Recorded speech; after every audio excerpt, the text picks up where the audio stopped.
Жамбыл облысында кенелер көбінесе жаңағы ауа райыға қарай көктем және жаз айларында өте белсенді болады.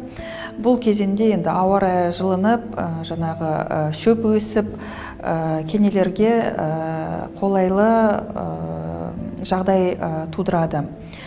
Әсіресе кенелер тау бөліктерінде, жайылымдарда, тоғайларда, ауыл маңындағы шөп өскен аумақтарда жиі кездеседі.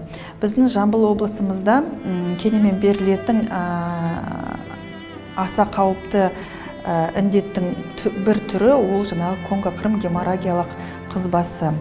Біздің Жамбыл облысында эндемиялық 7 аумақ бар.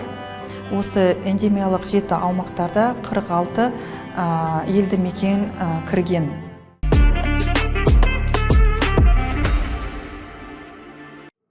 Халыққа айта кететін кеңесіміз, егер табиғатқа шыққан кезде немесе далада жұмыс істеген кезде келесі жаңағы кеңесті береміз. Біріншіден, табиғатқа далаға шыққан кезде жабық киім кию қажет. Мысалы,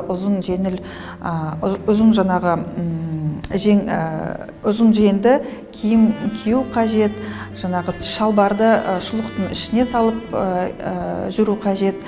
Сонымен қатар ашық түсті киім таңдау қажет. Өйткені ашық түсті киімде кенені киімнен байқау оңай болады.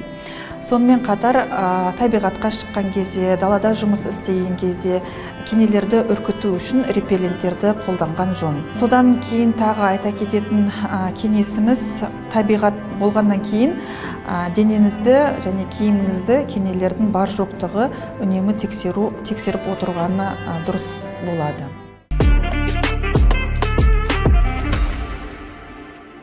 Кене шаққан жағдайда теріге жабысқан кенені мүмкіндігінше тез арада алу қажет. Оны теріге жақынырақ жаңағы пинцетпен жаймен жұлқыламай қысып тарту қажет. Жаңағы кене жабысқан орынды спиртпен сүртіп, дереу медициналық көмекке жүгінген қажет. Кенеге қарсы біздің облысымызда бірқатар профилактикалық шаралар жүргізіледі. Жыл сайын біздің облысымызда эндемиялық аумақтарға жататын елді мекендерде дезинсекциялық өңдеу жұмыстары жүргізіледі.